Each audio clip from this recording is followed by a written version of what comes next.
दोस्तों, एक बार फिर से स्वागत है आप सभी का आपके अपने favourite English learning channel scholar English पर। मेरा नाम है दीपिका कुमावत और मैं इस चैनल पर वेरियस कॉम्पिटिटिव एग्जाम्स के लिए इंग्लिश सब्जेक्ट टीच करती हूँ। तो बेसिकली आज के इस वीडियो में हम डिस्कस करने जा रहे हैं द हिंदू एडिटोरियल का वोकैब एनालिसिस।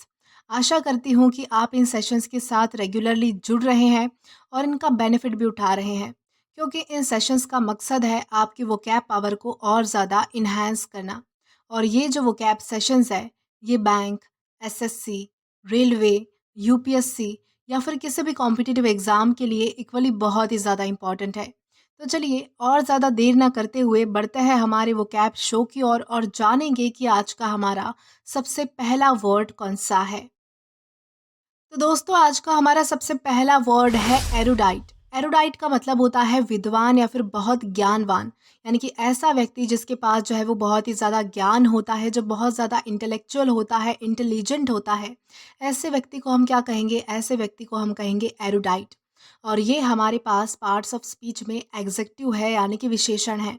सिनोनिम इसका होता है इंटेलेक्चुअल या फिर स्कॉलर, यानी कि इंटेलेक्चुअल का मतलब होता है जिसके पास बहुत ज़्यादा ज्ञान होता है, जो बहुत ज़्यादा इंटेलिजेंट होता है।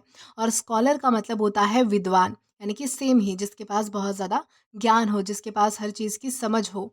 अब अगर बात की जाए इसके एग्जाम्पल की, तो एग्जाम्पल इसका है the erudite professor explain the concept in a way that even beginners could understand. यानी कि एक विद्वान, यानी कि एक बहुत ज्ञानवान प्रोफेसर ने कंसेप्ट को ऐसे एक्सप्लेन किया कि पहली बार सुनने वाला व्यक्ति भी उन्हें अच्छे से समझ पा रहा था। तो इस कॉन्टेक्स्ट में हम जो है वो एरुडाइट इस वर्ड का अलग अलग सेंटेंसेस में यूज़ कर सकते हैं। देन इसी के साथ हम आगे जाएंगे हमारे नेक्स्ट वर्ड की ओर और जानेंगे कि इसके बाद हमारा अगला वर्ड कौन सा है। तो देन इसके बाद हमारा अगला वर्ड है इम्पेचुअस। इम्पेचुअस का मतलब होता है जल्दबाज, यानी कि बिना सोचे समझे कार्य करने वाला। यानी कि जब भी आप कोई काम या फिर कोई भी डिसीजन जो है वो बिना सोचे समझे ले लेते हो, यानी कि आप जल्दबाजी में हड़बड़ी में कोई काम करते हो, तो उसे हम कहेंगे इम्पेचुअस। और ये भी हमारे पास पार्ट्स ऑफ स्पीच में एग्जेक्टिव है, यानी कि विशेषण है। सिनोनिम इसका होता है रेकलेस या फिर हैस्टी, यानी कि जल्दबाजी करने वाला, यानी कि घाई करने वाला, जो काम हमेशा जल्दी जल्दी करता है, जिसे हर चीज़ की जल्दबाजी होती है, जो बिना सोचे समझे कुछ करता है।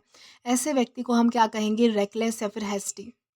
अब अगर बात की जाए इसके एग्जाम्पल की, तो एग्जाम्पल इसका है his impetuous decision to quit his job without a backup plan led to financial difficulties.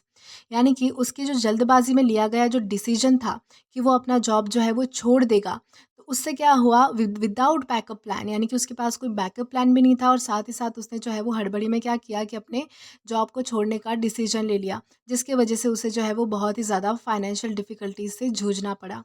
तो इस कॉन्टेक्स्ट में हम जो है वो इम्पेशुअस इस वर्ड का अलग अलग सेंटेंसेस में यूज़ कर सकते हैं। देन इसी के साथ हम आगे जाएंगे हमारे नेक्स्ट वर्ड की ओर और जानेंगे कि इसके बाद हमारा अगला वर्ड कौन सा है। तो देन इसके बाद हमारा अगला वर्ड है फोर्टिट्यूड। फोर्टिट्यूड का मतलब होता है धैर्य या फिर साहस, यानी कि निडर होना। कोई व्यक्ति, किसी व्यक्ति में बहुत ज़्यादा धैर्य होता है, डिटर्मिनेशन होता है किसी व्यक्ति में बहुत ज़्यादा। कोई व्यक्ति बहुत ज़्यादा ब्रेव होता है, जो किसी भी परिस्थिति का, किसी भी कठिनाई का जो है वो आसानी से सामना कर लेता है। ऐसे व्यक्ति को हम कहेंगे फोर्टिट्यूड, यानी कि ऐसे गुण को, यानी कि जो धैर्य का गुण होता है, जो ब्रेवनेस होती है, उसे कहा जाएगा फोर्टिट्यूड। और ये हमारे पास पार्ट्स ऑफ स्पीच में नाउन है। सिनोनिम इसका होता है करेज या फिर स्ट्रेंथ, यानी कि किसी की ताकत या फिर किसी धैर्य या फिर साहस, यानी कि ब्रेवरी। अब अगर बात की जाए इसके एग्जाम्पल की, तो एग्जाम्पल इसका है the soldier showed great fortitude in the face of adversity. यानी कि एक सैनिक ने, यानी कि एक सोल्जर ने क्या किया कि कठिन समय में जो है वो बहुत ज़्यादा साहस दिखाया, यानी कि धैर्य दिखाया, ब्रेवरी दिखाई। तो इस कॉन्टेक्स्ट में हम जो है वो फोर्टिट्यूड इस वर्ड का अलग अलग सेंटेंसेस में यूज़ कर सकते हैं। देन इसी के साथ हम आगे जाएंगे हमारे नेक्स्ट वर्ड की ओर और जानेंगे कि इसके बाद हमारा अगला वर्ड कौन सा है।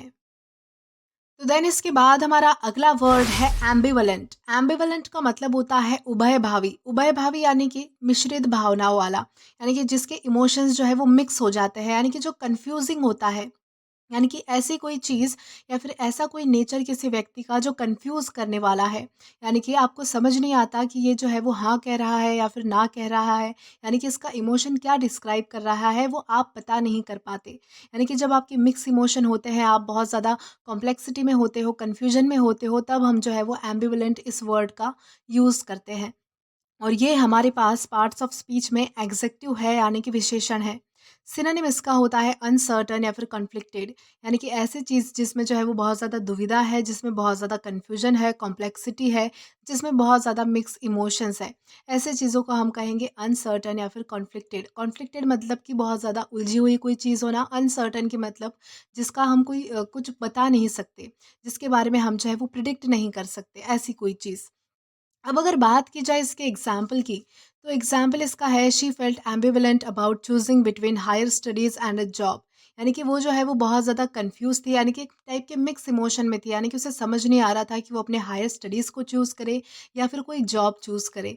तो इन दोनों चीज़ के बीच में जो है वो बहुत ज़्यादा कंफ्यूज थी, यानी कि कॉम्प्लेक्सिटी में थी। तो इस कॉन्टेक्स्ट में हम जो है वो एम्बिवलेंट इस वर्ड का अलग अलग सेंटेंसेस में यूज़ कर सकते हैं। देन इसी के साथ हम आगे जाएँगे हमारे नेक्स्ट वर्ड की ओर और जानेंगे कि इसके बाद हमारा अगला वर्ड कौन-सा है।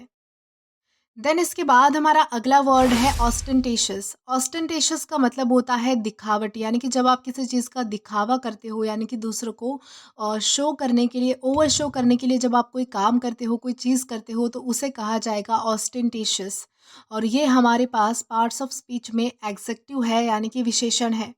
सिनोनिम इसका होता है शोई या फिर प्रिटेंशियस, यानी कि ऐसी कोई चीज़ जो दिखावा करना, यानी कि किसी को दिखाना, दिखावा करना, उसे हम कहेंगे शोई या फिर प्रिटेंशियस।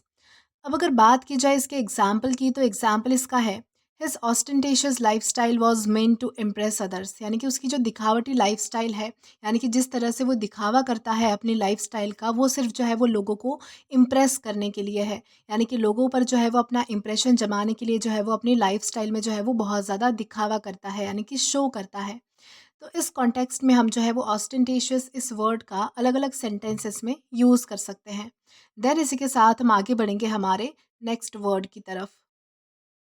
तो देन इसके बाद हमारा अगला वर्ड है प्रीवैरिकेट। प्रीवैरिकेट का मतलब होता है सच्चाई को टालना, यानी कि कपट करना या फिर गोलमोल जवाब देना। यानी कि जब आप किसी चीज़ को जो है वो अवॉइड करने की कोशिश करते हो, यानी कि किसी चीज़ को टालने की कोशिश करते हो, उससे बचने की कोशिश करते हो, या फिर जो है वो झूठी बात बता के जो है वो उसे कवर अप करने की कोशिश करते हो, तब हम उसे कहेंगे प्रीवैरिकेट।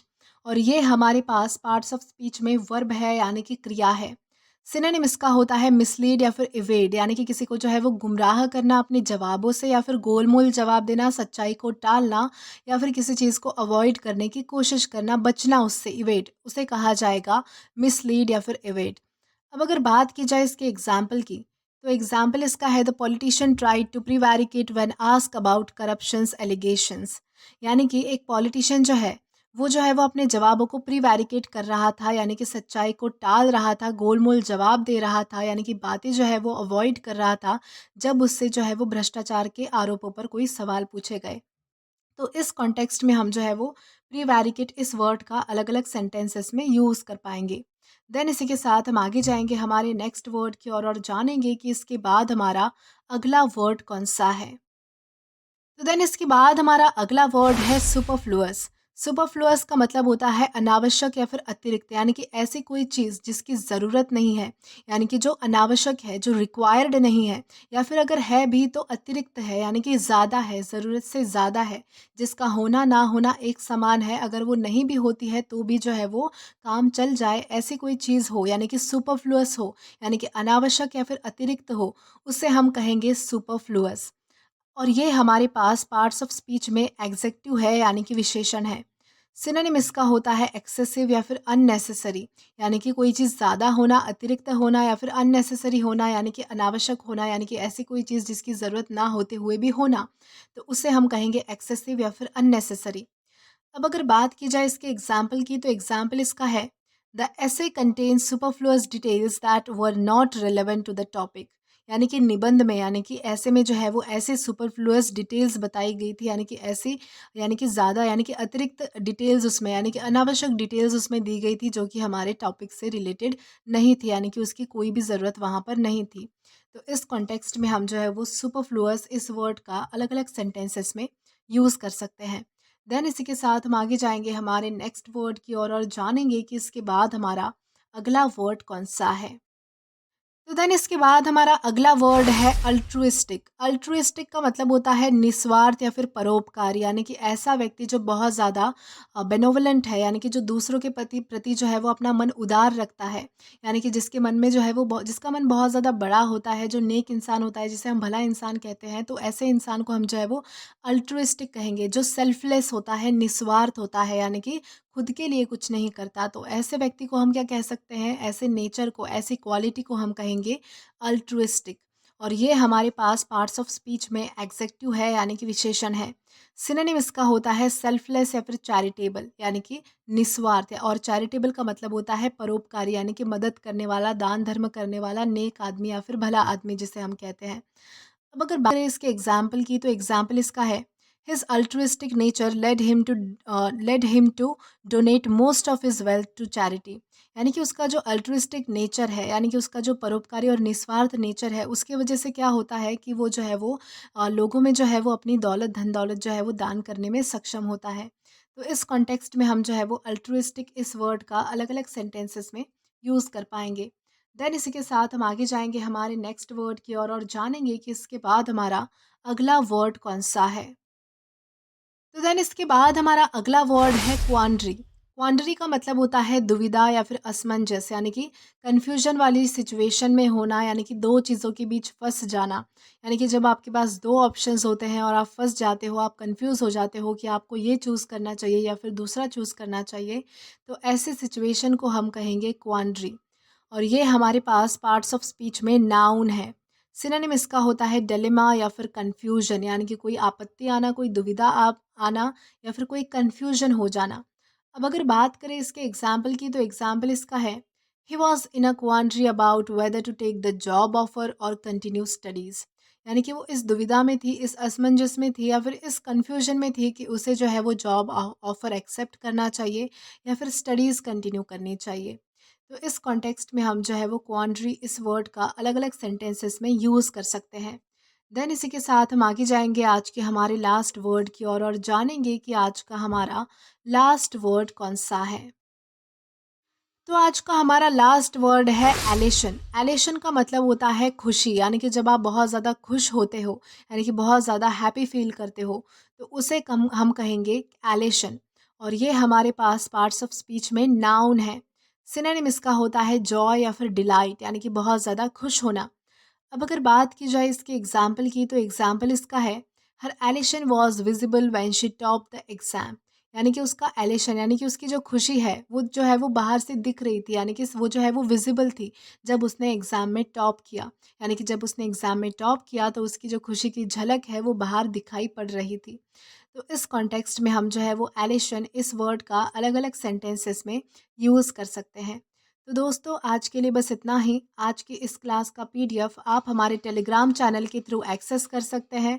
और अगर आपने अभी तक हमारा टेलीग्राम चैनल ज्वाइन नहीं किया है, तो टेलीग्राम चैनल पर English with Deepika Kumawat search करके या फिर डिस्क्रिप्शन में दिए गए लिंक के थ्रू डायरेक्ट आप हमारा टेलीग्राम चैनल ज्वाइन कर सकते हैं, ताकि आप वीडियो से रिलेटेड कभी भी कोई भी अपडेट मिस ना करें।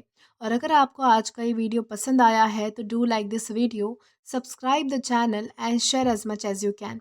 और अगर आपने इससे पहले वाले वीडियोस नहीं देखे हैं, तो यहाँ पर मैंने एक प्लेलिस्ट प्रोवाइड की है, जहाँ पर आप क्लिक करके वो सभी पहले वाले वीडियोस भी एक्सप्लोर कर सकते हैं और देख सकते हैं। Till then keep learning. Thank you.